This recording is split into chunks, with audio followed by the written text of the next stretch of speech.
Sir बीते दिनों OTT platforms को लेके आपने एक मुद्दा उठाया था, क्या था वो, क्या कुछ था? ये बेसिकली मुद्दा नहीं है, ये एक समाज सुधार का एक अच्छा एक स्टेप कहूँगा, उसकी दिशा में एक कदम है। भारतीय संस्कृति एक महान संस्कृति जिसका हम पूरे विश्व में ये बात करते हैं कि हमारी संस्कृति महान है और हमने बच्चों में संस्कार डालने हैं और वही उसी तरह का भारत का निर्माण करना है। लेकिन इन सब बातों के बावजूद जब हम ओटीटी प्लेटफॉर्म पे नेटफ्लिक्स है, सोनी 5 लिव है या इस तरह के बहुत सारे चैनल जो शुरू हो गए जो फ्री ऑफ कॉस्ट हैं, सिर्फ नेट के पैसे आपने देने हैं।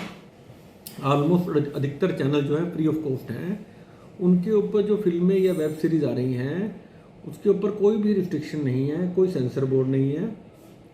हम समझ सकते हैं कि हम अपने समाज में बहुत सारी चीज़ों को जो कुरीतियाँ मानते हैं उस कुरीतियों को उसमें बढ़ा चढ़ा कर पेश किया जाता है। बढ़ा चढ़ा कर कि क्या स्टेटस सिंबल दिखाया जाता है। स्टेटस सिंबल कैसे कि उसमें प्रदर्शन जो है, एक जो ग्लैमरस लाइफ है उसको इतना ज़्यादा लेवल पे बढ़ा दिया गया। उसमें जो विस्की है, अल्कोहल है, उसको एक समाज का अभिन्न हिस्सा दिखाया गया है। या उसमें गाली गलोच जो हमारे समाज में एक बुराई है या जिसको कहीं किसी के सामने बोलते हुए एक गलत व्यवहार माना जाता है, उसमें एक अच्छी तरह से समाज में उसको दिखाया गया है।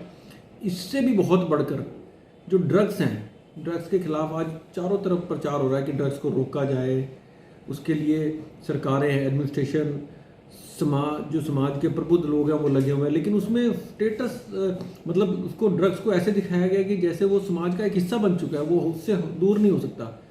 और उस जो ड्रग्स है उसको लड़कियों में भी दिखाया गया कि लड़कियां भी उसका प्रयोग कर रही हैं। तो इस तरह से सारी बातें देख के हम समझ सकते हैं कि ये समाज किस तरह के समाज का निर्माण होगा। अगर हम निचले स्तर पर इसको रोकने की कोशिश ना करी गई तो आने वाला समय और बहुत खतरनाक होगा। क्योंकि जो बच्चा आज नई जनरेशन है, नई पीढ़ी है, जो 10 साल का बच्चा है, वो ओटीटी प्लेटफॉर्म पे देखेगा, उसको लगेगा ये तो मेरी डे रूटीन का हिस्सा है। तो उसके लिए तो ये गलत बात नहीं होगी ना, उसको किसी ने बताया ही नहीं। जैसा वो फिल्मों, वैसे भी चरित्र निर्माण तो फिल्मों के हिसाब से बहुत कुछ होता है कि जैसी फिल्में देखते हैं, जो हमने आज से 10 साल पहले फिल्में देखी, वही समाज 10 साल बाद निर्माण होता है। लेकिन वेब सीरीज़ जो है वो आने वाला समय बड़ा इम्पैक्ट डालेगा। और भी कई बातें हैं, जैसे माँ बाप को हमारे समाज में तो सिखाया गया कि वो हमारे आदरणीय पूजनीय है। उसमें तो माँ बाप को ही गाली देने में या माँ बाप के साथ बदतमीजी से बात करने में बच्चे परहेज ही नहीं करते। तो वो और उसमें एंड में दिखाया गया कि माँ बाप को अगले बच्चों की, अगली जनरेशन की समस्याओं को या उनके व्यक्तित्व को समझना चाहिए। मतलब उसमें अल्टीमेटली दिखाया गया कि माँ बाप समय के हिसाब से परिवर्तित नहीं हो रहे हैं, जो बच्चे परिवर्तित हैं।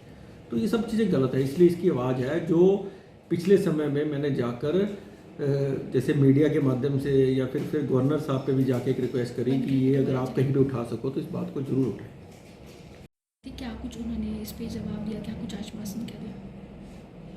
देखिए, राज्यपाल जी वैसे तो इसके लिए कोई एक ऐसा मंच नहीं है, लेकिन फिर भी राज्यपाल जी इस बात की सिफारिश केंद्र स्तर पे भी कर सकते हैं, मुख्यमंत्री से भी कर सकते हैं। तो उनसे मिलने का समय मिला तो उनको एक समाज की एक बहुत बड़ी समस्या जो नज़र आ रही थी उसके लिए अवगत कराया। उन्होंने कहा कि जिस जिस स्तर पर मैं कर सका, ये आपका पॉइंट बहुत अच्छा लगा उनको, कि मैं हर स्तर पर कोशिश करूँगा कि ये बात उठाई जाए। और देखिए, हम ये कहते हैं कि ऐसा नहीं कि बंद किया जाए किसी भी चीज़ को, बंद किसी चीज़ का कोई निवारण नहीं है।